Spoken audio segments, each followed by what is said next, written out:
अस्सलाम वालेकुम and welcome to the show views makers. मैं हूं आपकी मेजबान सरिया आरिफ। नाज़रीन, आज सुप्रीम कोर्ट ऑफ पाकिस्तान ने नवाज शरीफ साहब को उनके तिब्बी मुआयने के लिए जो 6 हफ्ते की मोहलत का वक्त दिया था कि अपना मेडिकल चेकअप करवा सके, ठीक अब से 4 दिन बाद वो मोहलत खत्म होने वाली है। लेकिन इस मोहलत की खत्म होने से पहले आज नवाज शरीफ साहब के वकील अदालत में पेश हुए इस दरख्वास्त के साथ, इस इस्तदा के साथ कि उन्हें बैरून मुल्क जाने की इजाज़त दी जाए ताकि वो अपना मेडिकल ट्रीटमेंट कंप्लीट करवा सकें और इस जमानत में तौसीक की जाए। लेकिन अफसोस की बात यह है कि अदालत ने इस दरख्वास्त को मुस्तरद कर दिया है। सभी कुछ हो रहा है पाकिस्तान मुस्लिम लीग नून की जमात में, कभी रातों रात चेयरमैन PAC तब्दील हो जाता है तो कभी कौमी असम्बली में पार्लिमानी लीडर। लेकिन वो ख्वाहिशें जिनका ढके छुपे अल्फाज में इजहार किया जा रहा है उनकी मंजूरी कहीं से नहीं आ रही। और ऐसे में शहबाज शरीफ साहब भी लंदन में मौजूद हैं, तो क्या लंदन में उनका क़याम मजीद तब्दील होने जा रहा है और इसके पार्टी पर क्या असरात मुरतब होंगे? कहीं सियासी मुस्तकबिल पाकिस्तान मुस्लिम लीग नून का खतरे में तो नहीं। दूसरी तरफ पाकिस्तान पीपल्स पार्टी के हालात भी कुछ ज्यादा मुख्तलिफ नहीं हैं। पाकिस्तान पीपल्स पार्टी के हवाले से बात की जाए तो आसिफ अली जरदारी साहब, जनाब फरियाल तालपुर साहिबा और बिलावल भुट्टो जरदारी समेत दीगर जो अहम शख्सियात हैं पाकिस्तान पीपल्स पार्टी की, वो कहीं ना कहीं या तो नैबज़दा हैं या फिर सियासी मुकदमे भुगत रही हैं।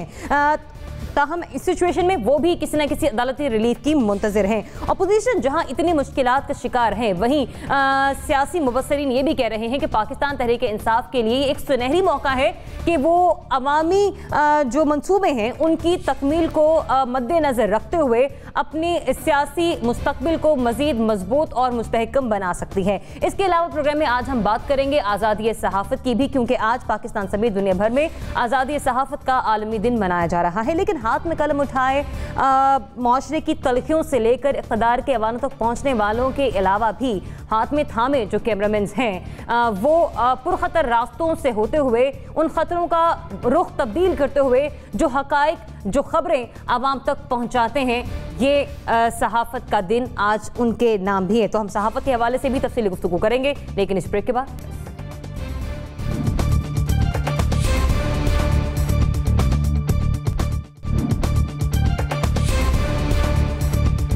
जी, ब्रेक के बाद एक बार फिर से आपकी खिदमत में हाजिर हैं। नाज़रीन, अपने मेहमानों का तारुफ मैं आपसे करवा दूं। प्रोग्राम में आज हमें ज्वाइन कर रहे हैं तज्ज़ियाकार जनरल रिटायर्ड एजाज एवान साहब। सर, बहुत शुक्रिया हमें ज्वाइन करने के लिए।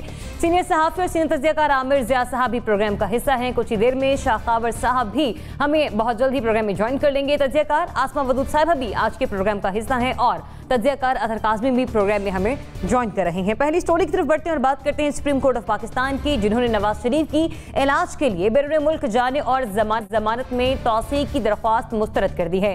चीफ जस्टिस आसिफ सईद खोसा की सरबराही में 3 रुकनी बेंच ने ख्वाजा हारिस के दलाल सुनने के बाद मजीद तौसीक और बैरून मुल्क इलाज की इजाजत देने से इनकार किया है। अब ये तो वाज़ेह हो गया है कि नवाज शरीफ लंदन के बजाय जेल जाएंगे, लेकिन सवाल यह है कि नवाज शरीफ दोबारा जेल में है। क्या नून लीग का मुस्तकबिल खतरे में है?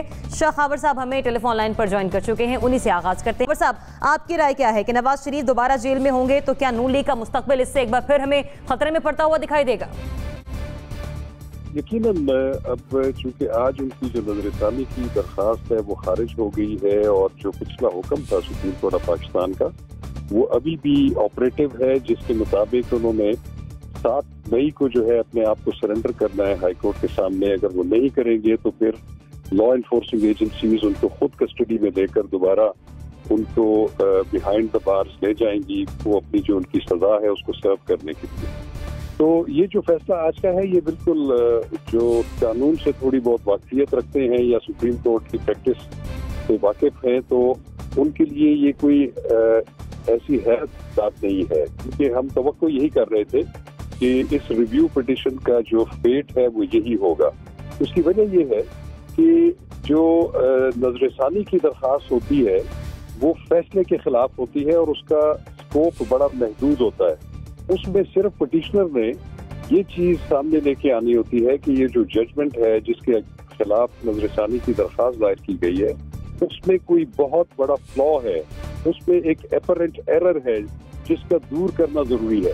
अब उस जजमेंट ऐसा एरर हमें नजर नहीं आ रहा था। उसकी वजह ये थी कि पिछले ऑर्डर से ये रिफ्लेक्ट हो रहा था कि खुद ख्वाजा हारिस साहब जो नवाज शरीफ साहब के वकील हैं उन्होंने खुद इस्तदा की थी कि अगर आप उनको परमानेंट तौर पर उनकी सजा मुअत्तल नहीं कर रहे तो 8 हफ्ते के लिए उनको इलाज की गर्ज के लिए उनकी सजा मुअत्तल कर दी जाए और इन्हें पर रिहा कर दिया जाए। तो इसी को सामने रखते हुए सुप्रीम कोर्ट ऑफ पाकिस्तान ने उनको 6 हफ्ते के लिए ये इजाजत दे दी थी। तो अब इसमें रिव्यू का जो स्कोप था वो तो बड़ा महदूद था, लेकिन एक चीज इसमें जो बड़ी वाज़ेह है, जिसका इशारा आज सुप्रीम कोर्ट ऑफ पाकिस्तान की तरफ से भी इशारतन जो है उनको दिया गया, वो ये था कि इनके पास और ऐसे फोरम्स मौजूद हैं जिसको ये जिनकी रेमेडी ये इन्वोक कर सकते हैं।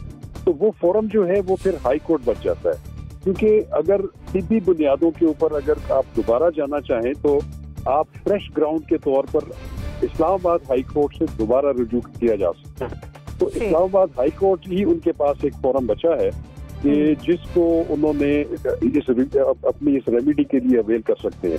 वो भी उस सूरत में उनके पास कोई ऑप्शन आपको लगता है कि नजर नहीं आ रही है, और अगर सूरत हाल ऐसी रही तो लेकिन इस्लामाबाद हाई कोर्ट से रुजू करने का ऑप्शन बहरहाल उनके पास मौजूद है, जो कि वो एक्सरसाइज कर सकते हैं। ठीक है, और इस कंडीशन में अगर ऐसा होता है तो नून लीग का मुस्तकबिल जो है वो किसी न किसी हद तक खतरे में, क्योंकि लीडर जेल में चले जाएंगे। ठीक है, एजाज जवान साहब। जी थैंक यू। मैं समझता हूँ कि यस, मुस्तकबिल मुस्लिम लीग नून का ख़तरे में है, सिर्फ इस वजह से नहीं कि इनकी बेल कैंसिल हो गई है और इनकी वो टर्न डाउन हो गई है रिक्वेस्ट, और अब इन्हें वापस जेल जाना पड़ेगा। नवाज शरीफ तो पहले ही उम्र भर के लिए नाअहल हो चुके हैं और 10 साल की उन्हें सज़ा भी हो चुकी है। वो अब मुजरिम है, मुलजिम नहीं है। मुजरिम के वापस जेल में जाने से नहीं होगा। जब मौजूदा सदर जो अभी तक मुलजिम है मुस्लिम लीग नून के सदर, वो जब मुल्क से भाग के चले गए हैं और वहाँ जाके वो वापस आने की बजाय वहाँ से हिदायत दे रहे हैं कि लीडर ऑफ अपोजिशन भी नया मुंतखब कर लें, पब्लिक अकाउंट्स कमेटी का चेयरमैन भी नया मुंतखब कर लें, और वो जो वोट को इज्जत दो का वो अपने वोट की इज्जत भी पामाल कर रहे हैं उन लोगों की वोट का जिन्होंने उन्हें वोट दी थी। वो जमहूरियत की कदरें भी पामाल कर रहे हैं कि वो वहाँ से बैठ के डिक्टेट कर रहे हैं कि मेरे इशारे पर किस किस शख्स को इन 2 ओहदों पर बिठा दिया जाए। यही काम नवाज शरीफ ने किया था जब वो उम्र भर के लिए नाअहल हुए, तो उन्होंने अपनी जगह पहले अपने भाई को नॉमिनेट किया, फिर इंटरनल प्रेशर आया, फिर अब्बासी साहब आ गए और फिर उन्होंने सदर अपने ही भाई को बना दिया। और अब भाई वहाँ से डिक्टेट कर रहा है कि जी इन 2 आदमियों को बना दिया जाए। तो ये गैर जमहूरी रवैये, अदालती निज़ाम से फ़रार और उस मुल्क से फ़रार जिस पर आपने 35 बरस हुकूमत की, और शहबाज शरीफ जो इस वक्त सदर हैं उन्होंने 10 साल सूबे पंजाब पर हुकूमत की। अब अगर वो इस तमाम तर कोशिश के बावजूद मुल्क से बाहर जाने का इंतखाब करते हैं और वापस नहीं आते, जहां उनका बेटा एक पहले ही भगोड़ा हो चुका है और वो वांटेड है, अदालत में नहीं हाज़िरी दे रहा, इन वजूहात की वजह से यस, मुस्तकबिल मुस्लिम लीग का ख़तरे में है। बल्कि मुझे ये चैप्टर क्लोज होता हुआ नज़र आ रहा है। अगर उन्होंने वहाँ असाइलम ले ली तो मुस्लिम लीग नून की सियासत का चैप्टर क्लोज होता नज़र आ रहा है। तो एक तरीके से मुस्लिम लीग नून इस वक्त बंद गली में खड़ी हुई है। नवाज शरीफ दोबारा जेल में है, तो क्या नून लीग का मुस्तकबिल ख़तरे में है या नहीं? आमिर ज़ैद साहब, आपकी राय क्या है इस पर? जनाब देखिए, नवाज शरीफ का साहब का जो जेल जाना है कोई नई खबर नहीं है नून लीग के लिए, और ये पार्टी उस वक्त बहुत ज़्यादा टूट फूट का शिकार नहीं हुई थी कि जब इनके पनामा केस के अंदर इनको सज़ा हुई थी और उनको अपनी वज़ारत उज़्मा जो है वो छोड़नी पड़ी थी। तो वो एक बड़ा बुहरान जो था उसमें मैं कहूँगा कि ब्रॉडली पार्टी जो थी एक तरह से मुत्तहिद रही थी। अच्छा, ये भी जो है लॉस उन्होंने फैक्टर इन कर लिया है कि जी नवाज शरीफ साहब जेल में 6 हफ्ते के लिए बाहर आए, उम्मीद थी कि गालिबन उनको किसी किस्म का वो मिल सके एक और मौका बाहर जाने के लिए, तो वो इस वक्त सुप्रीम कोर्ट ने मना कर दिया। लेकिन जैसा कि शाकावर साहब ने फरमाया कि अभी उनके पास एक और अपील का हक है, वो इस्लामाबाद हाई कोर्ट में जा सकते हैं। तो मैं नहीं समझता कि फौरी तौर के ऊपर आप कोई PMLN के अंदर बहुत ज़्यादा टूट फूट या खलफिशार देखेंगे, क्योंकि ये जो इनके ऊपर जो कहते हैं ना इनकी बुरी खबर थी, ये तो 2017 से चल रही है, जब से पनामा केस हुआ उस वक्त से चल रही है। तो पार्टी ब्रॉडली स्पीकिंग ये मुत्तहिद रही। अच्छा, जब भी कोई बड़ा बुहरान आता है किसी सियासी जमात के ऊपर तो उसके लिए कोई अपॉर्चुनिटी भी होती है, और ये अपॉर्चुनिटी तो मुस्लिम लीग नून के लिए ये है कि शहबाज शरीफ साहब अब मुल्क से बाहर हैं, और अगर लोग क़यास आराई ये कर रहे हैं कि वो अगर अपनी क़याम मुद्दत को तवील करते हैं और नवाज शरीफ साहब जेल में होते हैं, तो फिर ये पहली मरतबा होगा कि नून लीग जो है एक तवील अरसे के बाद शरीफ खानदान के शहर से निकलने के लिए कोशिश कर सकती है और अपने आप को एक जमहूरी पार्टी में तब्दील कर सकती है। यानी कि जो हमारे यहाँ एक मौरूसी सियासत की एक वो है, नहूसत है, और हमारे यहाँ देखते हैं चाहे वो पीपल्स पार्टी हो, चाहे ANP हो, चाहे JUIF हो, हर जगह के ऊपर खानदान जो है वही लीड कर रहे होते। तो मुस्लिम लीग नून के पास जो है ये मौका होगा कि वो अपने आप को इनसाइड आउट तब्दील करे और वो एक और जमहूरी पार्टी के तौर पर माइनस शरीफ खानदान वो उभर के सामने आए। बाद लोग यकीनन ये कहेंगे कि जनाब शरीफ खानदान के बगैर नून लीग कुछ भी नहीं है, लेकिन सियासत में जो है खला रहता नहीं है। सियासत में हमेशा खला पुर हो जाता है। ये नहीं होता कि खानदान अगर एक शख्स आज नहीं है तो फिर वो खला रह गया है।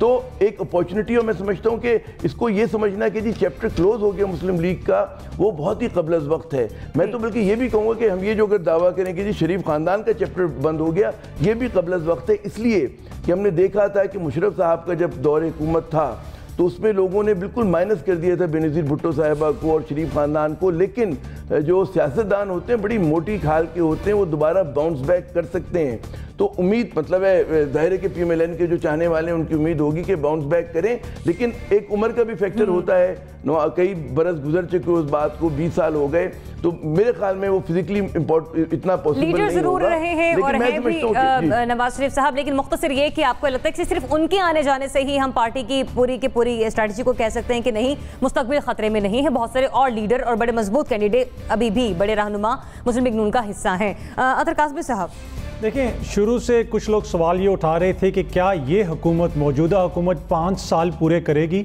लेकिन एक सवाल जिसको हमने अक्सर नज़रअंदाज किया कि क्या जो हिज़्ब मुखालिफ की जमातें हैं वो ये 5 साल निकाल सकेंगी, खुसूसन पाकिस्तान मुस्लिम लीग नवाज़। पीपल्स पार्टी और पाकिस्तान मुस्लिम लीग नवाज़ में फ़र्क ये है कि पीपल्स पार्टी जब हुकूमत में होती है तो वो मिल बांट के खाते हैं। जो मुस्लिम लीग नून है, शरीफ खानदान तो एक रेवड़ी भी किसी को नहीं देता, अंडा भी बांटते हुए क्या पता एक आधी रेवड़ी खानदान से बाहर दे दे, शरीफ खानदान इसके लिए कतन तैयार नहीं है। तो उनके लिए बहुत मुश्किल होगा। जो मुस्लिम लीग नून है वो इलेक्टेबल्स की जमात है, इलेक्टेबल्स की फेडरेशन है, वो सिर्फ इक़्तिदार की सियासत करते हैं। देखें जी, जेल में जाएं जावेद हाशमी, डंडे खाएं जावेद हाशमी, और बिजनेस परवान चढ़े सलमान शहबाज का, खुराकें मिलें हमजा शहबाज को, तो ऐसे तो नहीं होगा, इस तरह जमातें नहीं चलती। तो ये 5 साल पहले ही लोग अक्सर ये कह रहे थे कि मुश्किल होंगे हिज़्ब मुखालिफ के लिए। अब ऐसा लगता है कि जो ये सूरत हाल बन रही है मुस्लिम लीग नून के लिए, आने वाला वक्त मजीद मुश्किल होगा और इनकी सर्वाइवल का मसला बनेगा। सर्वाइवल का मसला होगा, मजीद मुश्किलात होंगी। आसमा साहिबा, आपका तज्जिया क्या है? देखिए जी, मैं कल देखी मैंने एवेंजर्स एंड गेम, उसमें भी वहाँ का आयरन मैन भी एक ट्विस्ट के लपेटे में है और हमारे BMLN के आयरन मैन भी ट्विस्ट के लपेटे में है। मुझे बड़ी शॉकिंग सिमिलैरिटी दोनों में नज़र आई। बकिया ये इस पार्टी के लिए कोई ख़तरनाक होगा। देखिए जी, हम जियालों को कहते हैं, खिलाड़ियों को कहते हैं, लेकिन PML नून का भी जो वोटर है वो बड़ा नॉस्टैल्जिक है। आप देखें, अब ये अगर यहाँ से इस चीज़ को अगर आगे हम जाते हुए देखें तो हो सकता है ये पूरा नवाज़ ख़ानदान UK में एग्ज़ाइल में चला जाए। अपनी हार्ले स्ट्रीट की पॉश तरीन घरों में एग्ज़ाइल गुजारे, ऑक्सफोर्ड सर्कस में, हाउस ऑफ फ्रेजर में, वहाँ पे शॉपिंग करके वहाँ एग्ज़ाइल्स की मुश्किलें बर्दाश्त करे, लेकिन फिर जब वापस आए तो वही वोटर के सामने कि हम तो वहाँ पे इतनी मुश्किलें हमने आपकी मोहब्बत में गुजारी, और वो वोटर उनके साथ होगा। तो ये कहना बहुत मुश्किल है कि इस पार्टी का ये इख्तिताम है या इसके लिए कोई मुश्किलें आएंगी कि नहीं। ये अपने मकसद के लिए हर चीज़ को ट्विस्ट कर सकते हैं, और ये हमारा सादा आवाम इस ट्विस्ट के बारे में कन्विंस भी हो जाते हैं। जो चीज़ on the face of it आपको बहुत सिंपल नज़र आती है, उसका रिज़ल्ट आखिर में जाके क्या निकलेगा, ये हमारी सियासत में तो प्रिडिक्ट करना इंतहाई से ज़्यादा नामुमकिन है। आपको जो ब्लैक एंड वाइट में नज़र आ रहा होता है उसका रिजल्ट आपको गोल्डन में नज़र मिल जाता है आखिर में जाके। तो ये इतनी कॉम्प्लेक्स एक सिनेरियो है हमारी सियासत, और इतनी एक्साइटमेंट से भरी हुई है, इतनी हैपनिंग से भरी हुई है कि इसके बारे में कुछ भी प्रिडिक्ट करना। तो सियासत का मुस्तकबिल आप समझते हैं सिर्फ लीडरान की हद तक महदूद नहीं, क्योंकि पाकिस्तान के अगर हवाले से बात की जाए, सियासत का मुस्तकबिल किसी के बारे में आप डिफाइन नहीं कर सकते पाकिस्तान में क्या होगा। फिलहाल हालात उनके मुश्किल हैं, लेकिन अगले 10 सालों में यही लोग आपके सामने नेक्स्ट जनरेशन हीरो बन के खड़ी हो और पूरा पाकिस्तान उनके पीछे हो, कोई दूर अच्छा मासूम अमर साहब कह रहे बड़ी मासूम कौम है जो कभी भी किसी भी बात के कहने में आ जाती है और वोट दे देती है। तो सवाल ये था कि नवाज शरीफ दोबारा जेल में, क्या नून लीग का मुस्तकबिल खतरे में है? इस पर हमारे 3 एनालिस्ट की राय ये है कि हाँ, उनका मुस्तकबिल खतरे में है, जबकि आसमा बदूद साहिबा और आमिर जिया साहब का ये कहना है कि नहीं, ऐसा नहीं है, आने वाले दिनों कुछ होता हुआ दिखाई नहीं दे रहा। सुप्रीम कोर्ट ऑफ पाकिस्तान से नवाज शरीफ की दरख्वास्तें मुस्तरद होने के बाद वो जेल जाएंगे, तो लंदन में मौजूद शहबाज शरीफ क्या अपने भाई की मोहब्बत और पार्टी के मुश्किल वक्त में वापस आएंगे? ये भी एक सवाल है, क्योंकि याद रहे वो पहले ही अपनी कुछ जिम्मेदारियां राना तनवीर और ख्वाजा आसिफ के हवाले कर चुके हैं, तो उनकी अब स्ट्रैटेजी क्या होगी? सवाल यह है कि शहबाज शरीफ क्या भाई की मोहब्बत में लंदन में क़याम को मुख्तसर करेंगे? शाह खावर साहब। देखिए, ये जो नई डेवलपमेंट है, जो कि अभी लीडर ऑफ द पार्लिमानी लीडर की तब्दीली जो ख्वाजा आसिफ साहब आ गए हैं और उन्होंने प्रपोज़ किया है कि पब्लिक अकाउंट्स कमेटी के चेयरमैनशिप जो है वो राना तनवीर साहब को मिलेगी, तो यकीनन ये एक सूरत हाल है जो एक बड़ी नई सूरत हाल है और ये बहुत सारी चीज़ों की तरफ निशानदही करती है। जहाँ तक सवाल है कि नवाज शरीफ साहब जो है वो अभी जेल जाएंगे और क्या मियाँ शहबाज शरीफ जो है वो उनकी मोहब्बत में वापस आ जाएंगे, ये अभी देखना ये है कि अभी थोड़ी सी जो सूरत हमें नज़र आ रही है वो ये है कि मुस्लिम लीग नून की तरफ से जो एस्टेब्लिशमेंट और गवर्नमेंट के ख़िलाफ़ जो एक उनकी बड़ी तलखी थी और उनके बड़ा ज़ोर व शोर से मुखालफत होती थी, वो शायद अब इतनी नहीं रही और वो कम होती जा रही है बतदरीज। और ये भी एक बहुत बड़ी चेंज है कि जो पब्लिक अकाउंट्स कमेटी की चेयरमैनशिप उन्होंने जो सरेंडर की है, क्योंकि आपने देखा है कि ये एक बहुत लंबा इस पर एक बहस चलती रही, हुकूमत ने एक बड़ा स्टैंड लिया था उसके ऊपर कि हम उनको नहीं बनाएंगे, लेकिन पॉलिटिकली फिर और पार्लिमानी सियासत को सामने रखते हुए ये कड़वी गोली जो है इमरान खान साहब ने जो है वो निगली थी और उनको बलाखिर पब्लिक अकाउंट्स कमेटी का चेयरमैन ना मतलब उनको बनाना चाहते नहीं थे, लेकिन बनाना पड़ा। लेकिन ये एक बहुत बड़ी चेंज है। तो अब देखना ये है कि मुस्तकबिल में ये चीज़ें कहाँ जाके जो है वो रुकती हैं और कहाँ जाके इसका इख्तिताम होता है। तो एक चीज़ जो मैं समझता हूँ कि जो 2 लोग जो रिप्लेस कर रहे हैं बहुत इंपॉर्टेंट ओहदों में, एक ख्वाजा आसिफ हैं और एक राना तनवीर हैं, एक बात ज़रूर है कि ये इनकी तारीख़ ये बताती है कि ये मुस्लिम लीग नून के इंतहाई मोतबर और बड़े लॉयल किस्म के पार्टी लीडरान में इनका शुमार होता है और इनकी जो लॉयल्टी टूवर्ड्स शरीफ फैमिली भी है वो भी हमेशा से रही है। तो अब चूँकि एक नई सूरत हाल है, अब उसके साथ साथ अगर हम देखते हैं कि पार्लियामेंट में जो पाकिस्तान पीपल्स पार्टी है उनकी लीडरशिप की जो रवैया है या उनकी जो लहजा है वो बहुत सख्त है। अब देखता ये है कि अब आइंदा जो सेशन होगा पार्लियामेंट का, नेशनल असम्बली का, उसमें मुस्लिम लीग नून जो है वो क्या मौक़िफ़ इख्तियार करती है, उनकी टोन और टेनर क्या होता है। पीपल्स पार्टी तो वैसे भी एग्रेसिव है, तो ये मेरी एक नाकिस राय है। लेकिन शाकर साहब, जरा मेरी रहनुमाई फरमाइएगा कि जो शहबाज शरीफ साहब के खिलाफ केसेस चल रहे हैं उनमें कितना दम है? कहीं इसी की वजह से तो हम देख नहीं रहे कि वो बाहर हैं और बाहर वो मजीद रह भी सकते हैं। जी, उनके ख़िलाफ़ कुछ केसेस जो हैं वो तो 1-2 केसेस का तो मेरे ख्याल में रेफरेंस भी फ़ाइल हो चुका है और उसमें यकीनन वो ज़मानत पे ज़रूर हैं, लेकिन अदालत उनको तलब करेगी ट्रायल के लिए।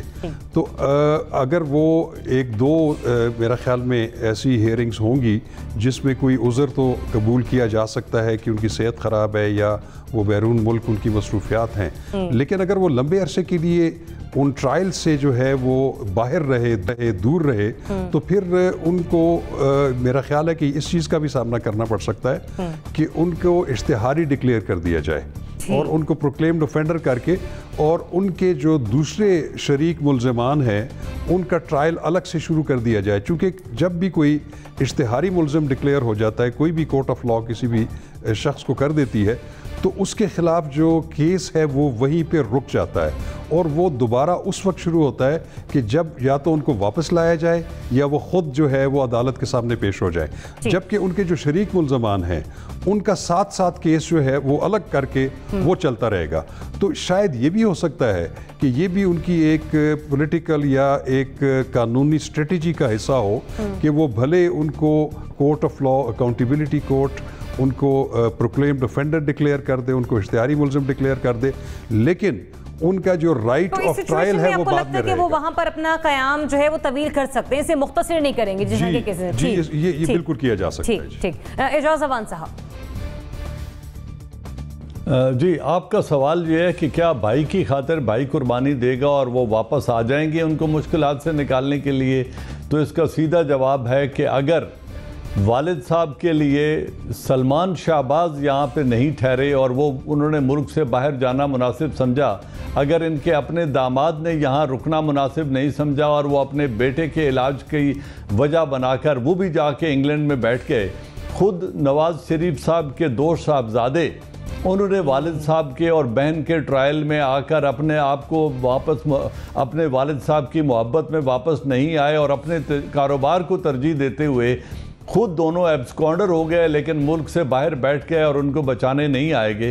तो ये जो इनके ख़ानदान में बाइंडिंग ग्लू थी वो थे बड़े मियाँ साहब। बड़े मियाँ साहब अब जब दुनिया में नहीं रहे तो बाइंडिंग ग्लू अपने मफाद की होगी। क्या शहबाज शरीफ वापस आकर जब वो पार्टी की सदारत छोड़ के उधर बैठ रहे हैं, जिस कमेटी की चेयरमैनशिप के लिए वो लड़े वो छोड़ने को तैयार हैं, लीडर ऑफ अपोजिशन किसी और को बनाने को तैयार हैं, भाई साहब उनके जो हैं मुजरिम गर्दाने जा चुके हैं और उनको 10 साल जेल हो चुकी है। तो इन हालात में मुझे नहीं लगता कि वो वापस आके इस मूसली में अपना सर देंगे। वो बाहर रह के अपनी आफियत ढूंढेंगे और वो कुव्वतें जो उनको वहाँ पनाह देने को तैयार हैं, जो इनके मास्टर्स बाहर बैठे हैं बिलखुसूस यूके में, वो उनके लिए कोई रास्ता निकालने की कोशिश करेंगे और ये वहाँ रहने को तरजीह देंगे बजाय वापस आके तमाम ट्रायल्स को फेस करने के। तो मुझे नहीं लगता कि वो वापस आएंगे और यहाँ आके ट्रायल फेस करेंगे, क्योंकि इसके पीछे मुझे एक बड़ी गेम नज़र आती है और वो ये थी कि ये मुल्क की मुआशी हालत उस सतह तक ले जाएं और जो बैरूनी कर्जे लेने हैं वो उन्हीं मुल्कों में वापस पार्क कर दें, ताकि मुल्क को बड़ी शराइत माननी पड़े और उनको बहुत बड़े इश्यूज़ पर कंप्रोमाइज़ करना पड़े। उन कुव्वतों ने इस्तेमाल कर लिया है, अब वो कुव्वतें इन्हें पनाह तो दे सकती हैं, शायद इस मुकदमे से निजात नहीं दिलवा सकती। लिहाजा जिसको मौका मिला वो बाहर जाके बैठता जाएगा, वापस नहीं आएगा। ठीक, तो आपको भी लगता है कि शहबाज शरीफ साहब वापसी की राह नहीं लेंगे? आमिर ज़िया साहब।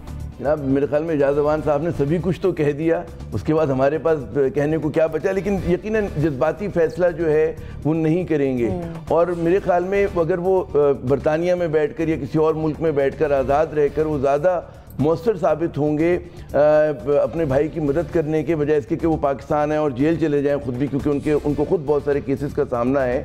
तो जो एक रैशनल माइंड कहता है कि वो बाहर रहने को तरजीह देंगे। अच्छा, उसकी वजूहत हैं कि बाहर बैठकर आप लॉबिंग कर सकते हैं, जिसका इन्होंने इशारा किया कि जो कहते हैं ना मगरबी ताकतें हैं उनके साथ आपकी गुफ्तगू जारी रह सकती है। राइट्स ग्रुप जो भी एक तमाशा होता है कि रियासत पाकिस्तान के ख़िलाफ़ और हुकूमत के ख़िलाफ़ जो आप वहाँ से बैठ कर एक कहते हैं ना एक्टिविटी कर सकते हैं, वो पाकिस्तान में रहकर बाज़-औक़ात नहीं कर सकते।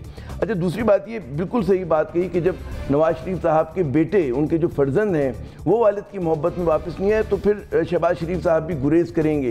लेकिन इसका मतलब ये नहीं है कि ख़ानदान में दरार बहुत बड़ी, बहुत गहरी खलीज है, क्योंकि आप देखें कि ये खबरें जो हैं बहुत अरसे से आ रही हैं। मतलब है जब पनामा केस शुरू हुआ तो ये लोग एक्सपेक्ट कर रहे थे कि शहबाज शरीफ साहब कभी भी डिच कर जाएंगे और अपना रास्ता जुदा कर लेंगे। लेकिन इन तमाम खबरों के बावजूद आप एक क्रेडिट दें शहबाज शरीफ साहब को कि उन्होंने खुलकर, हो सकता है अंदरूनी खाना इख्तिलाफ तो होता ही है, डिफरेंस ओपिनियन, लेकिन उन्होंने कोई बहुत बड़ा नुकसान भाई को नहीं पहुंचाया। ये नहीं किया कि उनकी पीठ में कहते हैं ना जो एक मुहावरा है कि खंजर घोंपिया, ऐसे नहीं किया। उन्होंने एक अपना मुफाहमत का लहजा रखा जबकि नवाज शरीफ साहब का कन्फ्रंट्रेशन का था। बाद लोग इसको कहते हैं कि जी इनमें डिफरेंस ओपिनियन था। मैं समझता हूँ ये हिकमत अमली का भी हिस्सा हो सकता है कि जो एक होता है ना कि एक सॉफ्ट स्टांस ले, एक जो है वो जरा सा मजबूत ले, और वो जो सॉफ्ट स्टांस लेकर भी आप वही काम करते हैं कि जी किसी तरह अपने खानदान को बचा लें, अपनी सियासत को बचा लें, अपनी जमात को बचा लें और अपने भाई को बचा लें।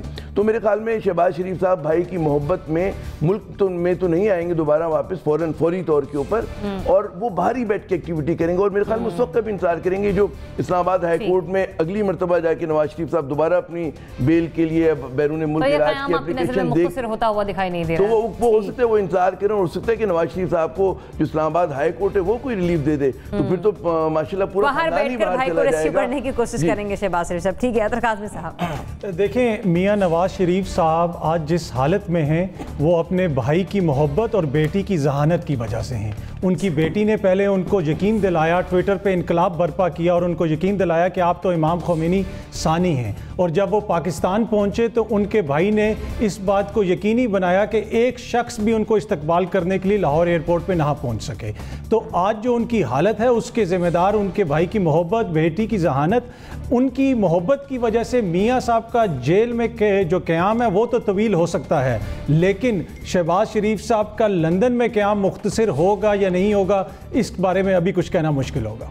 जब एक जुमला जरा इजाज़त दें, ये उन्होंने कहा ना कि शहबाज शरीफ की वजह से जो है लोग नहीं पहुंच सके। मेरे ख्याल में आप कुछ पुलिस की तारीफ करें कि उन्होंने नाकाबंदी ऐसी की कि शहबाज शरीफ भी हिम्मत हार बैठे और वो उन्होंने रास्ता बदल दिया, ये भी तो हो सकता है ना। पर सर जाना मगरिब की तरफ था और शहबाज शरीफ साहब मशरिक की तरफ लेके काफिला चल पड़े, तो हाँ, लेकिन वो कहते हैं तवील रास्ता लेकर ही पहुंचने की कोशिश की होगी। लेकिन चले, मुझे भी आपका ओपिनियन मुझे लेना है, मेरे पास कोई ऐसी ऑप्शन नहीं जिसमें मैं आपके ये जवाब को क्या कहते हैं मार्क कर सकूं।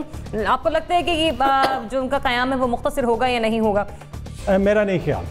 ठीक है आसमा साहिबा, देखिए शहबाज शरीफ PMLN की वो आवाज़ है या वो शख्सियत है जो कि ब्रिज का रोल प्ले करती रही है। उनकी आवाज़, उनकी बात वहाँ पे सुनी जाती है, समझी जाती है जहाँ पे मैटर करती है। अब शहबाज शरीफ जेल में ज़्यादा फ़ायदेमंद है PMLN और नवाज शरीफ के लिए या आज़ाद UK में, तो इसका साफ एक क्लियर आपको पर्सपेक्टिव मिलता है कि वो वहाँ पे ज़्यादा वोकल और वाइब्रेंट रहेंगे, ज़्यादा बेहतर तरीके से चीज़ों को इन्फ्लुएंस कर सकेंगे, लॉबिंग कर सकेंगे। कि वो एक ऐसा आदमी हैं जो कि मामलों को रिजॉल्व कर सकते हैं अगर उनको कुछ टाइम हासिल हो।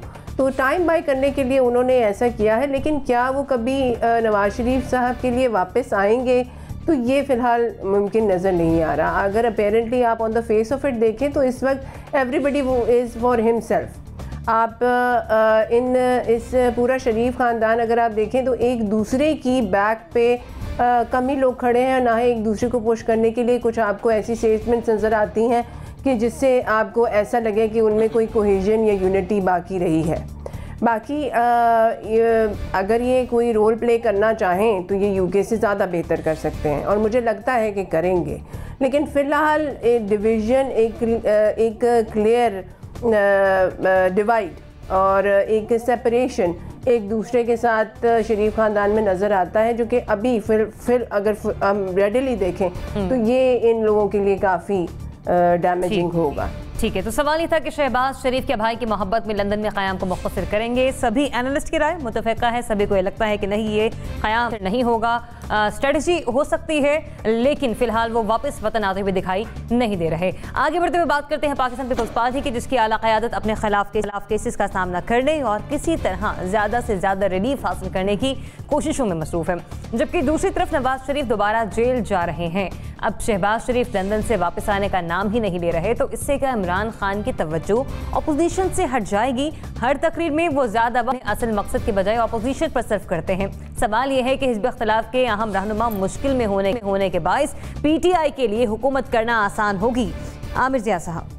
जनाब, पहली बात हुई कि सियासत में कभी खला रहता नहीं है। अगर फ़र्ज़ करें कि हिज़्ब इख्तिलाफ की ये पूरी जो इस वक्त सफ़े अव्वल की क़यादत है अगर मुश्किल में आ जाए और वो अपना किरदार अदा करने से कासिर हो, तो कोई नई जो है कोई और सफ़ आ जाएगी और वो काम करी होगी, वही काम जो नवाज शरीफ साहब, जरदारी साहब या दीगर लोग किया करते थे, तो खला नहीं रहता।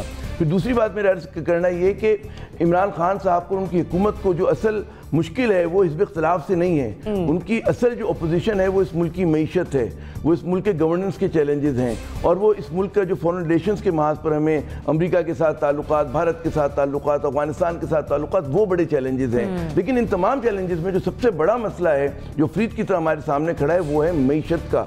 और वो जो मईशत के ऊपर जिस तरह आप कहते हैं ना कि अभी बजट भी आना है, आपको लग रहा है कि IMF के साथ नेगोशिएशंस भी होनी है, तो जो इसका असर पड़ेगा वो ये होता है कि अगर कीमतों में इजाफा होता है, इन्फ्लेशन यहाँ पे बढ़ती है, खाकमदैन आपका रुपये मजीद डिवैल्यू होता है, इंटरेस्ट रेट मजीद ऊपर चले जाते हैं, तो उसके नतीजे में अवाम में गम व गुस्सा पैदा होगा। यकीनन इमरान खान बहुत मकबूल हैं लोगों में, लोग उन्हें पसंद भी करते हैं, लेकिन जब कहते हैं ना कि उनके अपने बावर्ची खानों में मुश्किलात हो रही होंगी और वहाँ पर चूल्हा जलाना बहुत सारे घरों को मुश्किल होगा, या मुतवस्सित तबके के लोग जो हैं वो बच्चों की स्कूल की फ़ीस देने से कासिर होंगे क्योंकि तनख्वाहें उस हिसाब से नहीं बढ़ रही, तो फिर वहाँ पर एक उनको रद्द-ए-अमल का सामना करना पड़ता है। तो इमरान खान साहब का असल जो चैलेंज जो अपोजिशन है वो ये अपोजिशन नहीं है, वो मईशत है। अगर उन्होंने मईशत को हैंडल कर लिया, फिर एक और इनके लिए बड़ा मसला है इमरान साहब के लिए, वो भी मैं अपोजिशन में गर्दानता हूँ, वो है इनकी अपनी टीम।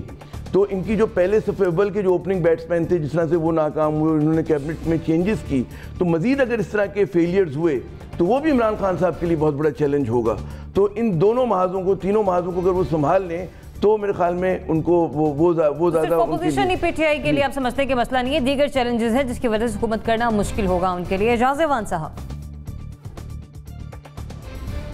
जी, मैं इसको ज़रा बड़ी मुख्तलिफ नज़र से देखता हूँ कि जब नून फैमिली आउट हो जाए, शहबाज शरीफ साहब बाहर बैठ जाएं, मरियम साहबा आउट हैं सियासत से, वो हैं ही नहीं, नेशनल असम्बली की मेंबर नहीं है, नून जो नवाज़ शरीफ साहब हैं वो ख़ुद मुजरिम गर्दाने जा चुके हैं, जेल में हैं, तो अब जो मरकज़ी क़यादत है पार्लियामान इसकी मुस्लिम लीग नून की, अब वो इस पोजीशन में होगी कि बग़ैर इन पर कोई हर्फ आए वो पीपल्स पार्टी के साथ जाकर मिल बैठ जाएं और मुतहदा अपोजिशन जो है वो मिलकर इमरान खान साहब की पार्टी को टफ टाइम दे। क्योंकि अब यहाँ मुस्लिम लीग नून तो ख़त्म हो जाएगी, मुस्लिम लीग रहेगी। अगर मुस्लिम लीग की क़यादत के कुछ और कैंडिडेट सामने आ जाते हैं और उनमें कोई अंडरस्टैंडिंग हो जाती है या करवा दी जाती है तो फिर उसमें मुश्किलात में इजाफा होगा। लिहाजा इमरान खान की मुश्किलात, जैसे आमिर ज़िया साहब ने बड़ा दुरुस्त कहा है कि उनकी मुश्किलात सिर्फ अपोजिशन की वजह से नहीं है, उनके चैलेंजेस गवर्नेंस के हैं। अपोजिशन इतनी ख़तरनाक नहीं है, लेकिन अगर अपोजिशन की ये अंडरस्टैंडिंग हो जाए कि वो जो एक्सट्रीम पोजीशन होल्डर्स थे मुस्लिम लीग नून के, नवाज शरीफ खुद और शहबाज शरीफ खुद, अगर वो आसिफ अली जरदारी के साथ बैठने को तैयार नहीं थे तो हो सकता है ये जो सेकंड टियर लीडरशिप है ये उनके साथ बैठ जाए और मिलकर एक ऐसी मुतहदा अपोजिशन बना लें जो इमरान खान के लिए डिफ़िकल्टीज़ में इजाफा कर सकते हैं। तो फिर ये चैलेंज अपनी जगह पे बरकरार रहेगा और वो सिर्फ इनको इग्नोर नहीं कर सकेंगे, इस पर भी तवज्जो देनी होगी। लेकिन असल उनकी जो परफॉर्मेंस है वो उनकी बनेगा मेयार। अगर वो अच्छी गवर्नेंस देते हैं, मुआशी मसाइल से निकालते हैं, तो यकीनन इमरान खान की पार्टी और उनका इक़्तिदार आसान रहेगा। लेकिन अगर वो उधर भी परफॉर्म न करें और सेकंड टियर लीडरशिप कोऑर्डिनेशन कर जाए, कोऑपरेशन एक दूसरे के साथ कर जाए, तो मुश्किलात सिर्फ अपोजिशन को ही PTI अपना हरीफ ना समझे, बल्कि गवर्नेंस के इशू हैं, मईशत के इशू हैं, इंटरनेशनल इशूज़ हैं, इंटरनेशनल अफेयर्स हैं, उनका सामना है PTI गवर्नमेंट को, इस पर भी तवज्जो देनी होगी। लिहाजा आने वाले दिनों में PTI गवर्नमेंट के लिए हुकूमत करना आसान नहीं होगी। अदर काज़मी साहब देखें, PTI का मसला अपोजिशन नहीं है, PTI का मसला खुद PTI है। जिस हुकूमत के मिनिस्टर्स चाइल्ड मैरिज एक्ट जो मुतारिफ कराया गया है बच्चों की हिफाजत के लिए, उसके खिलाफ फ्लोर ऑफ द हाउस जो है वो बयानात दे रहे हों, उसके खिलाफ कंपेन कर रहे हों, जिस पार्टी के अंदरूनी इख्तलाफात इतने ज़्यादा हों कि सीनियर लीडरशिप एक दूसरे के साथ बैठने के लिए तैयार ही ना हो, जो पार्टी बरतानवी पार्लिमानी रवायात को पाकिस्तान में लाने के लिए उस शख्स को लेके आए जिसने पाकिस्तानी सियासी रवायात बरतानिया में मुतारिफ कराई हों, ग्लासगो में अपनी सीट जब छोड़ी, चौधरी सरवर साहब ने अपने बेटे को वहाँ बैठा दिया, तो उस पार्टी के लिए अपोजिशन मसला नहीं है, उस पार्टी के लिए वो पार्टी खुद मसला है। दूसरी बात ये कि जो पाकिस्तान तहरीक इंसाफ है ये नज़रियाती तौर पर चू चू का मरबा है, यहाँ पे राइट विंग भी हैं, यहाँ पे लेफ्ट विंग भी हैं, आधी जमात इस्लामी बैठी हुई है, कोई इसको लेफ्ट पे खींचता है, कोई इसको राइट पे खींचता है। खान साहब खुद हमें मोहम्मद बिन कासिम, महमूद गजनबी और पता नहीं माजी की कौन कौन सी मिसालें देते हैं। खुदारा हमें 21वीं सदी में लेके आएँ, अपनी नज़रियाती तौर पे खुद भी क्लियर हों, कन्फ्यूजन का शिकार ना हो और इस कौम को भी कन्फ्यूजन का शिकार ना करें और हमें 21वीं सदी में लेके आएँ और आगे लेके चलें। तो आपको लगता है कि उनकी पार्टी खुद अपने लिए बजाते एक मसला है, दीगर जो जमाते हैं वो उनके लिए इतना बड़ा मसला नहीं है, तो इसलिए उनके लिए हुकूमत करना आने वाले दिनों में मुश्किल होगा? आसमा साहिबा। लेकिन जी ये जो हमारी ऑपोजिशन की पार्टीज़ हैं ना, इनका एक मुअम्मा ये रहा है कि इन्होंने कभी अपनी सेकंड और थर्ड टियर लीडरशिप बनाई ही नहीं। ये ख़ानदानों की सियासतें हैं और इन ख़ानदानों को मुश्किलात में आने के बाद एक ऐसी सिचुएशन इमर्ज हो सकती है जिसे शायद हम फ़िलहाल कॉम्प्रहेंड नहीं कर रहे। देखिए जी, ये जो इलेक्ट्रेबल्स होते हैं ना, दे आर लाइक पिंजरे में बंद परिंदे, पंछी। अगर इन्हें खुली फ़ज़ाओं की आदत नहीं होती, अगर इनके पास ये लीडरशिप नवाज शरीफ और भुट्टो ख़ानदान ना हो तो ये अपने लिए कोई नया पिंजरा तलाश करेंगे। इसे हम बहुत सी पार्लिमानी ज़बानों में बहुत सी टर्म्स देते हैं। तो आप ये भी देखिए कि ऑपोजिशन की क्या स्ट्रेंथ रह जाएगी और क्या पोजीशन रह जाएगी, ये तो आने वाला वक्त ही बताएगा, जब ये पिंजरे के बंद पंछी नए पिंजरे तलाश करने के लिए उड़ान भरेंगे। तो ये एक पर्सपेक्टिव इसमें हम मिस कर रहे हैं कि काफ़ी शेफलिंग, रीस्ट्रक्चरिंग और रीशेपिंग होगी और उसमें फिर क्या स्ट्रेंथ रहेगी आपकी ऑपोजिशन की और पीटीआई की क्या पोजीशन इमर्ज होगी, ये फिर आने वाला वक्त आपको बताएगा। लेकिन बहुत कुछ तब्दील ज़रूर होगा। ठीक है, बहुत कुछ तब्दील होगा, लेकिन पीटीआई की हुकूमत की जो मुश्किलात हैं वो वहीं की वहीं रहेंगी। सवाल ये था कि हिज़्ब इख्तिलाफ के रहनुमा चूँकि मुश्किल में है, तो क्या पाकिस्तान तहरीक इंसाफ की हुकूमत आसान होगी? और इस पर हमारे एनालिस्ट के राय जो है वो ये है कि किसी आमिर जैसा साहब भी सोचते हैं कि हाँ आने वाले दिन जो हैं वो उनके जो है मुश्किलात में इजाफा होगा। शाह खबर साहब, आपकी राय इस पर क्या है?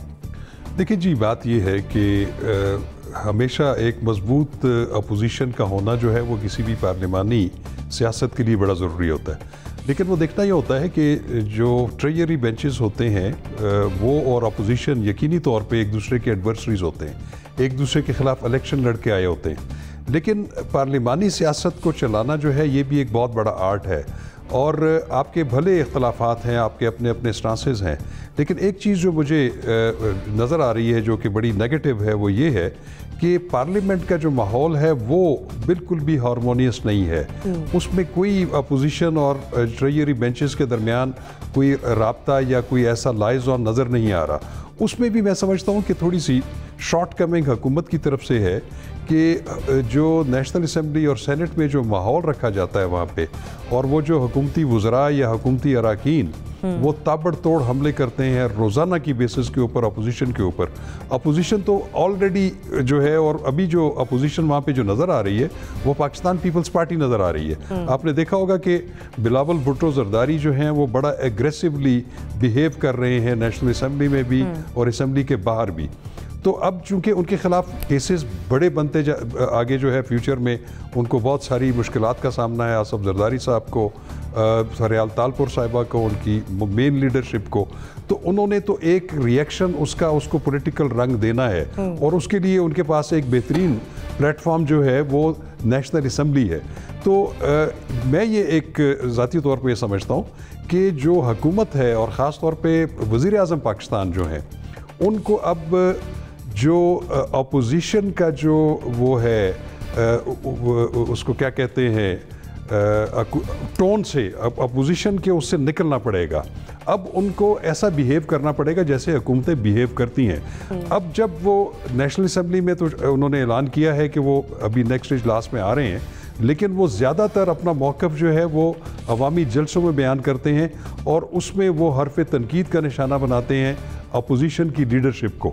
मैं समझता हूँ कि उनको ज़्यादा फोकस जो है वो अपना जो एजेंडा है या उनका जो मंशूर है, लोगों के साथ जो वादे किए हैं, वो उस तरफ ज़्यादा तवज्जो दें, उनके अवाम के मसाइल हल करने की तरफ ज़्यादा बात करें, न कि वो मौलाना फजल रहमान और बिलावल भुट्टो जरदारी और उनको और आसफ अली जरदारी का नाम लेकर आप जब जलसों में बात करते हैं तो फिर आप एक किस्म की खुद उनकी प्रोजेक्शन कर रहे हैं। तो वो एक वो जो मोड है अपोजिशन, उससे गवर्नमेंट को बहरहाल निकलना पड़ेगा। अगर ये नहीं होगा, जैसे कि मेरे बाकी पैनलिस्ट ने कहा कि उनके लिए सबसे बड़ा मसला तो इकोनॉमी है, इकोनॉमी और उनके जो टारगेट्स हैं उनको अचीव करना सबसे बड़ा उनके लिए चैलेंज है। उसके साथ साथ अगर वो असेंबलीज में भी एक अच्छा माहौल कायम नहीं करेंगे तो मैं समझता हूँ कि उनकी मुश्किलात में मजीद ज्यादा इजाफा। ठीक है, तो सवाल ये था कि इस इख्तिलाफ के हम रहनुमा मुश्किल में है, पीटीआई के लिए हुकूमत करना आसान होगी, और सभी एनालिस्ट की राय मुताबिक है कि नहीं, पीटीआई को बहुत सारे चैलेंजेस दरकार हैं और इसके पेश नज़र पीटीआई को गवर्नमेंट करने में आसानी नहीं होगी। इसी टॉपिक की तरफ बढ़ते हैं और बात करते हैं आज़ादी सहाफ़त की। आज पाकिस्तान समेत दुनिया भर में आज़ादी सहाफ़त का आलमी दिन मनाया जा रहा है, तो मुल्क में सहाफ़ती आज़ादी के हवाले से राय इंतहाई मुनक़सिम है। अब कुछ लोग ये कहते हैं कि मुल्क में इज़हार राय पर पाबंदियां हैं, सच सुनने और बर्दाश्त करने का रवाज नहीं है, जबकि दूसरी तरफ कुछ ऐसे भी लोग हैं जो ये राय रखते हैं कि मुल्क में सहाफ़त आज़ाद है, लेकिन ये पाबंदियां वो हैं जो जिम्मेदारी का तकाजा करती हैं। सवाल ये है कि क्या पाकिस्तान में सहाफ़त आज़ाद है? आमिर ज़िया साहब, या बड़ा मुश्किल आपने सवाल कर दिया। आपको पता है कि इतनी ज़्यादा हमारे मुल्क में पोलराइजेशन है, क्योंकि बहुत सारे हमारे दोस्त और साथी हैं वो ये कहते हैं कि जी जो सूरत हाल है आज़ादी सहाफ़त के हवाले से वो कहते हैं ना फ्रॉम बैड टू वर्ड्स हो गई है। लेकिन मैं समझता हूँ कि आइडियल सिचुएशन तो कभी भी नहीं होती है। वो अमेरिका में भी आइडियल सिचुएशन नहीं है, और बरतानिया और जिसकी लोग मिसालें देते हैं बेल्जियम, वहाँ पर भी नहीं है। तो हमारे यहाँ भी आइडियल सिचुएशन नहीं है। लेकिन अगर हमें मुआवजा करना है कि हमारी आज़ादी सहाफ़त की क्या सूरत हाल है, एक तो उसका पैमाना होगा माजी से मुआवजा करें कि 60 की दिहाई में, 70 की दिहाई में, 80, 90 में और 2000 में हमारे यहाँ कैसी सहाफ़त हो रही थी और कितनी पाबंदियाँ थी। तो मेरे ख्याल में आज के मुकाबले में जितना बड़ा मीडिया का हमारा वो हो गया है, और जितनी डाइवर्सिटी है, और जितने सारे मौज़ूआत जो हैं जो कभी टैबू हुआ करते थे, जिन पे आप बात नहीं कर सकते थे, आज आप खुलकर उसको टेलीविज़न की स्क्रीन पर भी बात करते हैं, मज़ामीन में भी बात करते हैं, सोशल मीडिया पर भी। तो उस मुकाबले में, उस मुवाज़ने में मैं कहूँगा हम लोग बहुत आगे बढ़े हैं। तो मैं गिलास को आधा भरा हुआ देखता हूँ। ये तो एक हुआ। अच्छा, दूसरा जो पैमाना होता है आज़ादी सहाफ़त नापने का, वो होता है रीजन में, कि पाकिस्तान जिस खित्ते में, उसका आप मुआवजा करेंगे अपने इर्द गिर्द के ममालिक से। उसमें आप देखेंगे कि मशरक़ में भारत है, तो क्या भारत की सहाफ़त जो है हमसे बेहतर है? मेरे ख्याल में ज़्यादा वहाँ पर हालात दिगरगू हैं, वहाँ पर ज़्यादा मतलब है आपको पाबंदियाँ भी लगेंगी, सेल्फ सेंसरशिप भी ज़्यादा है, और वहाँ पर जिंगोइज़म भी बहुत ज़्यादा है। तो वो फिर आप देखते हैं कि मगरब में ईरान और अफ़गानिस्तान है, तो यकीनन पाकिस्तान उनसे बेहतर है। शुमाल में हमारा दोस्त मुल्क चीन है, उससे भी हम लोग बेहतर हैं। तो ये अगर आप रीजन में देखें हम बेहतर हैं। फिर 50 से ज़्यादा मुस्लिम ममालिक हैं, उसमें तुर्की में जमहूरियत है, बांग्लादेश में जमहूरियत है, मिस्र में किसी हद तक लोग अगर माने ना माने तो वहाँ से भी आप मुआवजा कर ले, तो उन तमाम ममालिक में भी हम बहुत बेहतर हैं। तो ऐसा नहीं है कि जो हमारे बहुत सारे दोस्त इतनी ज़्यादा मुबालगा आराई करते हैं कि पाकिस्तान में बहुत बुरी सूरत हाल है और पता नहीं क्या क़यामत टूट पड़ी है। यकीनन हमें आज़ादी सहाफ़त के लिए मज़ीद जद्दोजहद करनी है, अपने लिए हमें मज़ीद स्पेस की ज़रूरत है, लेकिन साथ साथ जिम्मेदारी की भी उतनी ही ज़रूरत है।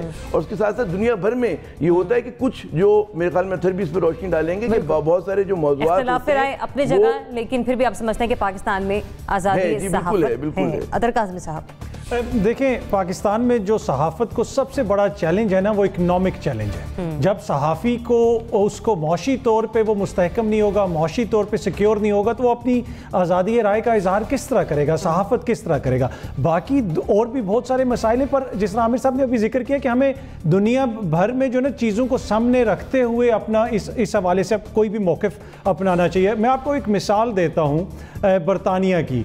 बरतानिया में इराक जंग से पहले BBC ने एक स्टोरी की जिसमें कहा गया कि सदाम हुसैन के हवाले से जो प्राइम मिनिस्टर टोनी ब्लेयर ने दावा किया है कि वो 45 मिनट में weapons of mass destruction use कर सकते हैं। तो BBC ने कहा कि प्राइम मिनिस्टर साहब ने ये दावा, उनका ये दावा जो है दरअसल मुबालगा आराई है। उन्होंने ये नहीं कहा कि झूठ है, मुबालगा आराई का लफ्ज़ इस्तेमाल किया।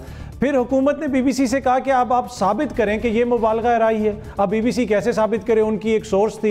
इतना प्रेशर पड़ा BBC पे कि BBC के चेयरमैन, BBC के डायरेक्टर जनरल, वो सहाफ़ी एंड्रयू गिलिगन, उनको घर जाना पड़ा, और जो सोर्स थी उस खबर के डॉक्टर कैली, वेपन इंस्पेक्टर, उन्होंने खुदकुशी कर ली।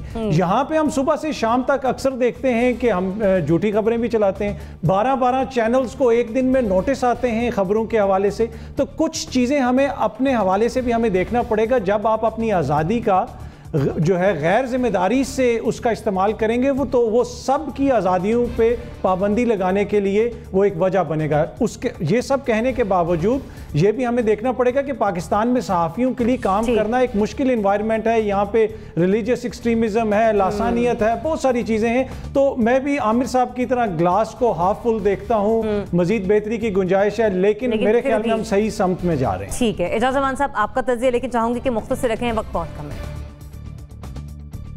जी बिल्कुल मुख्तसरन, पाकिस्तान में आज़ादी सयाफ़त है और 3 ही लैंडमार्क्स हैं या 3 ही रेफरेंसेस हैं जिनकी तरफ आमिर रियाज साहब ने बात की है। आप इसको अपने माजी से कंपेयर करें, अपने रीजन से कंपेयर करें, इस्लामिक स्टेट से कंपेयर करें, और इवन जो 2 ताकतवर मुल्क हैं, एक अभी अतर साहब ने एग्जांपल दे दी है यूके की, एक एग्जांपल है अमेरिका की, उनसे कंपेयर कर लें तो यहाँ तो you can get away with a murder. इतनी आज़ादी है हमारी सयाफ़त को कि you can get away with a murder, कि आप कुछ भी कर लें, आप अकाउंटेबल नहीं हैं। और वो इल्ज़ामात इस मीडिया पर बैठकर हमारे साफ़ी हजरात लगाते हैं जिनका उनके पास कोई जवाब और कोई सबूत नहीं होता, लेकिन आज तक अदालत ने बुला के उनसे नहीं पूछा कि ये इल्ज़ाम जो लगाया था इसकी एविडेंस ले आए वरना जेल को फेस करें। तो मेरे ख्याल में इवॉल्व हो रहा है मीडिया, जिम्मेदारी का मुजाहरा मजीद करना पड़ेगा। आज़ादी जो मिल चुकी है वो बहुत है और काफ़ी है। अब अगर रिस्पॉन्सिबिलिटी शो करेंगे तो मजीद आज़ादी बढ़ती चली जाएगी। ठीक है, शाह खबर साहब इंतहाई सिर्फ एक मुख्तसर से जुमले में मुझे आपका आंसर चाहिए। देखिए, यकीनन पाकिस्तान में सहाफ़त आज़ाद है, कुछ मुश्किलात ज़रूर हैं, लेकिन आज़ादी का एक कॉन्सेप्ट ये है कि मैं इतने हाथ फैलाऊं या इस हद तक अपने हाथ बाजू इस्तेमाल करूं जहां पे दूसरे की नाक ना शुरू हो जाए। तो आज़ादी के साथ साथ कुछ जो है कदगने भी ज़रूरी हैं, कुछ एहतियात भी ज़रूरी है। लेकिन इसके बावजूद आप समझते हैं कि मैं समझता हूँ कि पाकिस्तान में सहाफ़त जो है वो मुश्किलात के बावजूद हम ओवरऑल कह सकते हैं कि आज़ाद है। ठीक, आसमा इंतहाई माज़रत, मुझे बस एक जुमले में आपका जवाब चाहिए। देखिए जी, आज़ादी सहाफ़त तो है, लेकिन रिस्पॉन्सिबिलिटी भी ज़रूरी है। बाकी आप भूखे पेट और अपनी जान पे खेल के अगर इन लोगों से एक्सपेक्ट करेंगे कि ये आपको माशरे की आंख बन के दिखाएं तो ये बहुत ज़्यादती है। इन्हें एक माशी तौर पे स्ट्रॉन्ग करना ज़रूरी है और इन्हें हिफाजत दें। इनकी सबसे ज़्यादा ख़तरनाक कंट्रीज़ में से एक है पाकिस्तान सहाफ़ियों के लिए। तो आज़ादी तो है, रिस्पॉन्सिबिलिटी की ज़रूरत है और इन पे फोकस करें, इनकी मदद करेंगे। हमारे माशरे की आंख है। सवाल ये था कि क्या पाकिस्तान में सहाफ़त आज़ाद है? सभी एनालिस्ट की राय मुतफ़क़ को लगता है कि हाँ, कुछ जिम्मेदारी हैं जिन्हें पूरा करना है, बड़े एहसन तरीके से अंजाम देना है, लेकिन इसके बावजूद पाकिस्तान में सहाफ़त आज़ाद है। इसी के साथ ही मुझे दीजिए इजाज़त। अल्लाह हाफ़िज़।